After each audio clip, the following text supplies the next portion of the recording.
Big boss season 7 ലൈവിൽ ഇപ്പോൾ നടന്നുകൊണ്ടിരിക്കുന്നത് അനുമോൾ ബിന്നീനെ വിളിച്ചുകൊണ്ട് പോവുകയാണ്. ബിന്നീനോട് പറയുന്നുണ്ട്, എനിക്ക് നിന്നോട് ഒരു കാര്യം പറയാനുണ്ട്. ആ ഒരു കാര്യം നിന്നോട് പറഞ്ഞിട്ടില്ലെങ്കിൽ എൻ്റെ നെഞ്ച് പൊട്ടിപ്പോകുമെന്ന് പറയുന്നുണ്ട്. നമുക്ക് ക്യാമറ ഇല്ലാത്ത സ്ഥലത്ത് പോയി സംസാരിക്കാമെന്ന് പറയുന്നുണ്ട്. അങ്ങനെ ബിന്നീനെയും കൂട്ടിയിട്ട് സ്മോക്കിംഗ് റൂമിലേക്കാണ് അനുമോൾ പോകുന്നത്. അവിടെ ചെന്നിട്ട് ബിന്നീനോട് അനുമോൾ ചോദിക്കുന്നുണ്ട്, നീ എന്നെ വഴക്ക് പറയുമോ? ഞാൻ ഈ ഒരു കാര്യം പറയാം, പറഞ്ഞു കഴിഞ്ഞിട്ട് പറയാനുള്ളതാണെങ്കിൽ ഞാൻ പറയുമെന്ന് ബിന്നി പറയുന്നുണ്ട്. എന്നാൽ ഞാൻ പറയട്ടെ, ആദ്യം പറയുന്നതിൻ്റെ ഇടയിൽ കയറി നീ എന്നെ ഒന്നും പറയരുത്. ഞാനെല്ലാം പറഞ്ഞു കഴിഞ്ഞതിന് ശേഷം മാത്രമേ നീ എന്നെ വഴക്ക് പറയാൻ പാടുള്ളൂ. ഇന്നലെ രാത്രി കുറേ നേരം ഞാൻ പുറത്തായിരുന്നു കിടന്നത്. നൂറ് ഒറ്റയ്ക്കായതുകൊണ്ട് തന്നെ ഞാൻ അവിടെ കുറേ നേരം കിടന്നു. പിന്നെ എനിക്ക് ഉറക്കം വന്നു കഴിഞ്ഞപ്പോഴും അവിടെ നല്ല കൊതുകുണ്ടായതുകൊണ്ടും ഞാൻ അകത്തേക്ക് കയറി വന്നു. ഞാൻ എൻ്റെ റൂമിൽ ബെഡിൽ പോയി കിടക്കാമെന്ന് കരുതിയപ്പോൾ അവിടെ ജിസയിലും ആര്യനും വർത്തമാനം പറഞ്ഞുകൊണ്ടിരിക്കുകയായിരുന്നു. പിന്നെ എനിക്ക് അവിടെ കിടക്കാൻ തോന്നിയില്ല. ഞാൻ അങ്ങനെ സോഫയിലാണ് വന്ന് കിടന്നത്. ഞാൻ നല്ല ഉറക്കം വന്ന് അങ്ങനെ ഞാൻ ഉറങ്ങിപ്പോയി. പെട്ടെന്ന് എന്നെ ആരോ വിളിക്കുന്നുണ്ട്. അഭിലാഷാണ് എന്നെ തട്ടി വിളിക്കുന്നത്. നീ ഇവിടെ കിടന്ന് ഉറങ്ങുകയാണോ? നീ എഴുന്നേറ്റ് വന്നേ, നീ ഉറങ്ങണ്ടെന്ന് അവൻ എന്നോട് പറഞ്ഞു.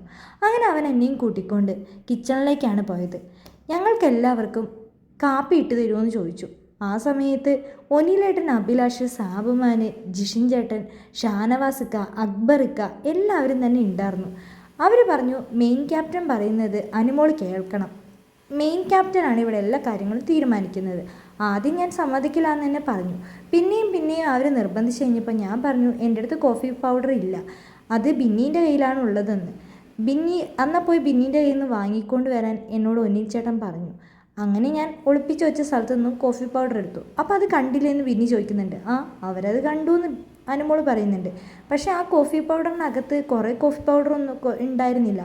ഒരു 5 ആൾക്ക് മാത്രം കുടിക്കാനുള്ള പൗഡറേ ഉണ്ടായിരുന്നുള്ളൂ എന്ന് അനുമോൾ ബിന്നിനോട് പറയുന്നുണ്ട്. ഇന്ന് രാവിലെയെല്ലാം ഇവിടെ കാട്ടിക്കൂട്ടിയത് വെറും പ്രാങ്ക് മാത്രമാണ്. നിനക്ക് മാത്രമാണ് അറിയാത്തത്, നിനക്ക് മനീഷേട്ടന് മാത്രം. അപ്പോൾ ബിന്നി പറയുന്നുണ്ട്, എനിക്ക് മനീഷേട്ടന് മാത്രമല്ല, ലക്ഷ്മിക്ക് അറിയില്ല, അങ്ങനെ പലർക്കും ഇവിടെ അറിയില്ല ഇത് പ്രാങ്ക് ആയിരുന്നു എന്ന്. നിങ്ങളിവിടെ ഓരോ കാര്യങ്ങളും എടുത്ത് കുടിച്ചോളും. വിശക്കുന്നവർക്ക് ഭക്ഷണം കൊടുക്കുന്നതിൽ തെറ്റുണ്ടോ എന്ന് അനുമോൾ നമ്മുടെ ബിന്നിനോട് ചോദിക്കുന്നുണ്ട്. അത് തെറ്റൊന്നുമില്ല, ഇത് നീ ഒരു പ്രശ്നമാക്കരുത്, ഇതൊരു പ്രാങ്ക് ആയിരുന്നു. നിന്നോട് ഞാൻ പറഞ്ഞതായിട്ട് നീ ആരുടെ മുമ്പിൽ പോയി പറയരുത്, ഇത് പ്രശ്നമാക്കരുതെന്ന് നീ എനിക്ക് സത്യം ചെയ്തതാ.